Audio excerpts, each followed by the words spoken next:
Praise the lord. ప్రభువైన యేసు నామములో అందరికీ వందనములు. యేసయ్య మాటను ఈ కార్యక్రమానికి వీక్షించడానికి ప్రేమతో నేను మిమ్మల్ని ఆహ్వానిస్తున్నాను. ఈ దినము లూకా సువార్త 1వ అధ్యాయము 67వ వచనం నుండి 80వ వచనం వరకు ధ్యానించుకుందాం. మరియు అతని తండ్రి జకరియా పరిశుద్ధాత్మ పూర్ణుడై ఇట్లు ప్రవచించెను. ప్రభు అయిన ఇశ్రాయేలు దేవుడు స్తుతింపబడునుగాక.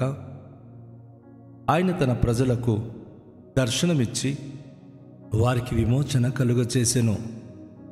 తన సేవకుడైన దావీదు వంశమునందు మన కొరకు రక్షణ శృంగమును అనగా మన శత్రుల నుండి మనను ద్వేషించు వారందరి చేతి నుండి తప్పించి రక్షణ కలుగచేసెను. దీనిని గూర్చి ఆయన ఆది నుండి తన పరిశుద్ధ ప్రవక్తల నోట పలికించెను. ఆయన మన పితరులను కరుణించుటకును తన పరిశుద్ధ నిబంధనను అనగా మన తండ్రి అయిన అబ్రహాముతో తాను చేసిన ప్రమాణమును జ్ఞాపకము చేసుకున్నటకును మనము శత్రువుల చేతి నుండి విడిపింపబడి మన జీవితకాలం అంతయు నిర్భయులమై ఆయన సన్నిధిని పరిశుద్ధముగాను నీతిగాను ఆయనను సేవింపను అనుగ్రహించుటకును ఈ రక్షణ కలుగచేసెను. మరియు ఓ శిశువా, నీవు సర్వోన్నతుని ప్రవక్తవను అనబడుదు. మన దేవుని మహావాత్సల్యమును బట్టి వారి పాపములను క్షమించుట వలన తన ప్రజలకు రక్షణ జ్ఞానము ఆయన అనుగ్రహించినట్లు ఆయన మార్గములను సిద్ధపరచుటకై నీవు ప్రభువునకు ముందుగా నడుతువు.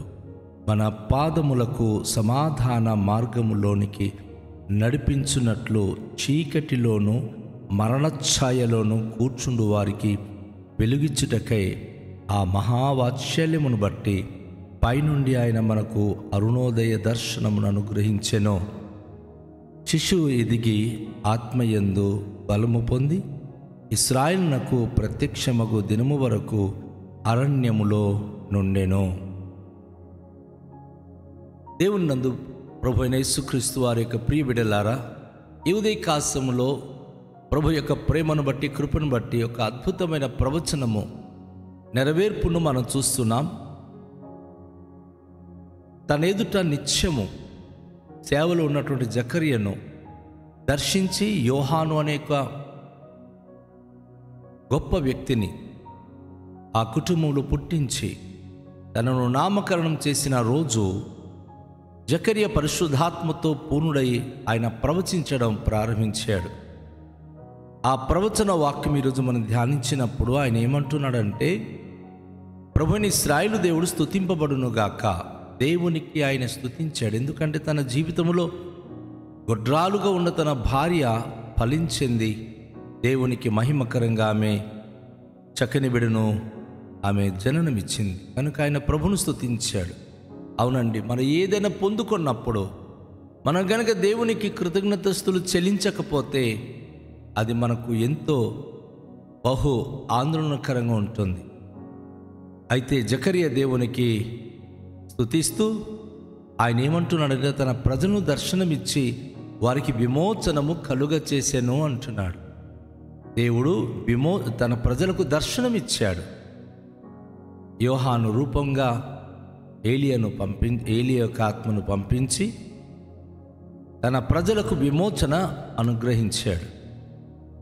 తన సేవకుడైన దావీదు వంశమునందు మన కొరకు రక్షణ శృంగము అనగా మన శత్రుల నుండి మనను ద్వేషించు వారందరి చేతుల నుంచి తప్పించి రక్షణ కలుగచేసెను. దావీదు వంశముల నుండి అనినప్పుడు అది మన ప్రభు అయిన యేసుక్రీస్తుకు సాదృశ్యం. ప్రభు అయిన యేసుక్రీస్తు వారు మన శత్రుల నుండి మనను ద్వేషించు వారి చేతుల నుండి మనను తప్పించి రక్షించడానికి సామర్థ్యుడు. ఆయన తన రక్షణ మనకు అనుగ్రహించిన దేవుడని జకరియా ఆత్మతో నింపబడిన వాడై ప్రభును స్తుతిస్తున్నాడు. దీనిని గూర్చి ఆయన ఆది నుండి తన పరిశుద్ధ ప్రవక్తల నోట పలికించెను. చాలామంది ప్రవక్తలు ప్రభువైన యేసుక్రీస్తును గురించి ఆయన పలికినటువంటి రక్షణ లేక ఆయన చేయబోతున్న విమోచన గురించి ప్రవక్తన యెషయా కానీ, ప్రవక్తన ఇర్మియా కానీ, ప్రవక్తన మీకా కానీ, ఇలా అనేక మంది ప్రవక్తలు, ఈవెన్ మోసే కూడాను యేసయ్య గురించి ప్రవచించారు. ఆయన మన పితరులను కరుణించుటకును తన పరిశుద్ధ నిబంధనను అనగా మన తండ్రి అయిన దేవుని అబ్రహాముతో తాను చేసిన ప్రమాణమును జ్ఞాపకము చేసుకొనుటకును మనము శత్రుల చేతుల నుండి విడిపింపబడి మన జీవితకాలం అంతయు నిర్భయమై ఆయన సన్నిధిని పరిశుద్ధముగాను నీతిగాను ఆయన సేవింపను అనుగ్రహించుటకును ఈ రక్షణ కలుగ చేసెను. యేసు ప్రభువారు ఈ లోకములో మనకు కలుగ చేసిన రక్షణలో మనము పరిశుద్ధ జీవితం కలిగి ఉండాలి, నీతిమంతులుగా ఉండాలి, ఆయనను సేవించడానికి తన రక్షణ భాగ్యము మనకు అనుగ్రహించి ఉన్నాడు. ప్రతి ఒక్క దేవుని బిడ్డలు అబ్రహాముతో దేవుడు చేసిన వాగ్దానానికి వారసులము మనం. ఎవరైతే ఈ వాగ్దానానికి వారసులో వారు అద్భుతమైన ఆశీర్వాదాన్ని వారు పొందుకోగలరు. ఆశీర్వాదానికి కూడా వారసత్వంగా జీవించడానికి ప్రభు వారికి ఎన్నిక చేసి ఉన్నాడు. మనం గమనించినప్పుడు పరిశుద్ధాత్మ దేవుడు జకరియా ద్వారా మరొక అద్భుతమైన మాటను పలికిస్తున్నాడు.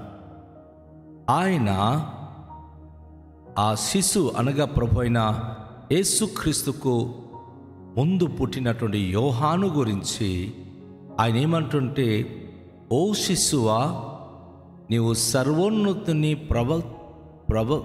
ప్రవక్తవని అనబడదువు.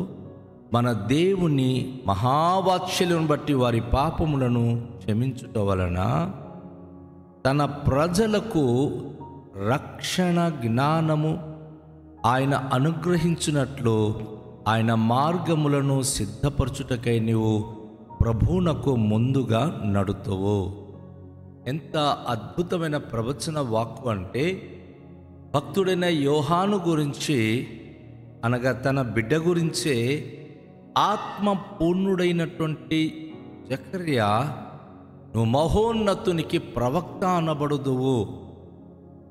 మన దేవుని మహావాత్సల్యం బట్టి వారి పాపములను క్షమించడం వలనను కేవలం ప్రవక్తగా ప్రవచించడమే కాదు కానీ వారి పాపముల నుండి వారిని మళ్లించేటటువంటి క్రమము నువ్వు చేయగలవు. వాస్తవానికి ఈ మాట మలాకి గ్రంథము 4వ అధ్యాయం చివరి వచనంలో పుట్టబోతున్న ఏలి ఆత్మ కలిగిన వ్యక్తి తన ప్రజలను ఆయన వారి పాపముల నుండి వారికి విముక్త కలిగించి దేవుని వైపు మళ్లించే వ్యక్తి పుట్టబోతున్నాడని మలాకి తను స్పష్టంగా వివరిస్తాడు. అందుకే అనేక మంది ప్రవక్తలు ప్రభువైన భక్తుడైన యోహాను గురించి వారు ప్రవచించినప్పుడు ఆ ప్రవచన ఎంత అద్భుతంగా ఉందంటే, ఆయన సర్వోన్నతుని దేవుని ప్రవక్త అనబడుతున్నాడు. దేవుని మహావాత్సల్యం బట్టి వారి పాపములను క్షమించుట వలనను ఆయన ఏం చేయబోతున్నాడు? తన ప్రజలకు రక్షణ జ్ఞానము ఆయన అనుగ్రహించున్నట్లు, రక్షణ పొందడానికి కూడాను జ్ఞానము ఆయన అనుగ్రహించినట్లు ఆయన మార్గములను సిద్ధపరచుటకై నీవు ప్రభువునకు ముందుగా నడుతువు. పుట్టిన చంటి బిడ్డ 8వ రోజు బిడ్డను జకరియా ఎత్తుకొని, అయ్యా నువ్వు సామాన్యుడివి కావు, నా ప్రభువుకు ముందుగా మార్గము సిద్ధపరిచేటటువంటి వాడవి నువ్వు. అనేక మందికి రక్షణ జ్ఞానము కలుగుతున్నట్లుగా మత్తయి సువార్త 3వ అధ్యాయంలో ప్రభు అంటాడు, దేవుని ఉగ్రత నుంచి తప్పించడానికి మీకు బుద్ధి చెప్పిన వాడు ఎవడు అంటాడు ఆయన. కానీ ఆ రోజు యోహాను బాప్తిస్మమిస్తూ సర్ప సంతానమాని జనాంగానికి గద్దిస్తూ, మీరు పాప క్షమాపణ పొందాలంటే మారు మనసు పొంది బాప్తిస్మము తీసుకోవాలని తెలియజేశాడు. ఇది రక్షణ జ్ఞానం. ఒక మనిషి నేను రక్షణ పొంది ఉన్నానంటే ఆ రక్షణ జ్ఞానం ఎటువంటిదంటే, తను ఒక పాపిని తన పాపము నుండి తనకు రక్షించగలిగే సామర్థ్యవంతుడు, మహిమగల దేవుడు అని చెప్పి తను ఏనాడు గ్రహిస్తున్నాడో అప్పుడే ఆయన దేవుని యొక్క రక్షణ పొందగలడు. ఆయన మార్గములో ఏ వ్యక్తి అయితే నడవగలడో ఆ ప్రభు మార్గములో నడిచే వ్యక్తి రక్షణ పొందగలడు. ఇది జకర్యా యోహానును ఎత్తుకొని ఆత్మపూర్ణుడై చెప్పేటటువంటి అద్భుతమైన ప్రవచన వాక్యము. మనము గమనించినప్పుడు ఆయన మన పాదములను సమాధాన మార్గములోనికి నడిపించినట్లు చీకటిలో మరణఛాయలోను కూర్చుండు వారికి వెలుగుచ్చుటకై ఆ మహావాత్సల్యమును బట్టి పైనుండి ఆయన మనకు అరుణోదయ దర్శనము అనుగ్రహించెను. మీరు ఇది గమనించినప్పుడు ఇది ప్రభు అయిన యేసుక్రీస్తును సూటిగా చూపిస్తుంది. ఎందుకంటే మలాకి గ్రంథము 4వ అధ్యాయము 2వ వచనంలో, ఇదిగో మన యెహోవా తన నామమందు భయభక్తి గలవారు మీకు నీతిసూరుడు దయించును, అతని రెక్కలు ఆరోగ్యము కలుగ చేయును గనుక మీరు బయలుదేరి క్రొవ్విన దూడలు గంతులు వేయు రీతిగా గంతులేస్తారు అంట. యెషయా గ్రంథము 9వ అధ్యాయంలో కూడా మనం చదివినప్పుడు చీకట్లో నడుచు జనులు గొప్ప వెలుగును చూచుచున్నారు అని ప్రవక్త కూడా ప్రవచిస్తున్నాడు. అయితే జకర్యా ఇక్కడ ప్రభు అయిన యేసుక్రీస్తును గురించి ఎంత అద్భుతమైన మాట తెలియచేస్తున్నాడు అంటే, అద్భుతమైన విషయం, మా పాదములు సమాధాన మార్గంలో నడిపించినట్లు, రెండోదిగా చీకటి మరణఛాయ గల దేశంలో కూర్చుండు వారికి వెలిగిచ్చుటకై ఆ మహావాత్సల్యమును బట్టి పైనుండి ఆయన మనకు అరుణోదయ దర్శనము అనుగ్రహించెను. నీతిశ్వరుడైన యేసయ్యను మనకు దర్శనమిచ్చాడు. కనుక శిశువు ఎదిగి, ఇక్కడ యోహాను గురించి ఒక అద్భుతమైనటువంటి మర్మముతో కూడిన విషయము చెప్పబడింది. శిశువు ఎదిగి ఆత్మయందు బహుబలము పొంది ఇశ్రాయేలునకు ప్రత్యక్షమగు దినము వరకు అరణ్యములో ఉండెను. వాస్తవానికి యోహాను అరణ్యపాలై తన యుక్త వయసు వచ్చే వరకు మిడతలను తేనెను తింటూ త్రాగుతూ ఆయన అడవిలోనే ఉండి, సర్టన్ టైం వచ్చినప్పుడు ఆయన ఒక్కసారిగా ప్రవక్తగా బయలుదేరి వచ్చారు.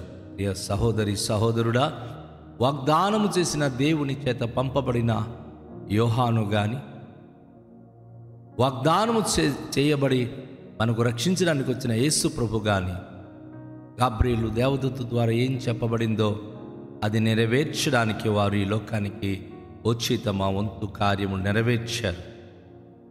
విశ్వాసములో మనం జీవిస్తే మన పాదాలు త్రొట్టిల్లిపోకుండా సమాధానం కలిగిన వారమై, చీకట్లో పడిపోకుండా నిజంగా వెలుగు కలిగిన వారమై ఆయన రాజ్యములో శాశ్వత కాలం ఉండే భాగ్యవంతులము కాగలము. రండి, తలలుంచుకొని ప్రార్థన చేద్దాం. మికిలి దయగల పరలోకపు తండ్రి, మీ పరిశుద్ధ నామమునకు వేలాది వందనాలు, స్తోత్రాలు. ఈ దినం మీ విన్న వాక్యమును బట్టి మమ్మను దీవించి, ప్రభువైన యోహాను గురించి, మా ప్రభువైన యేసుక్రీస్తు గురించి ప్రవచించబడిన ప్రవచన వాక్యమును మేము విని ఉన్నాం. మా జీవితాల్లో త్రుటిల్లిపోకుండా సమాధానకరమైన మార్గం నడిచి మీకు మహిమకరంగా జీవించే భాగ్యవంతులుగా దీవించుమని ఈ విన్న వాక్యం ప్రతి హృదయ అంతరంగానికి ఆశీర్వాదకరంగా ఉంచు. యేసు నామములో ప్రార్థిస్తున్నాము తండ్రి, ఆమేన్. అందరికీ షాలోం. ప్రభు మనలను దీవించును గాక.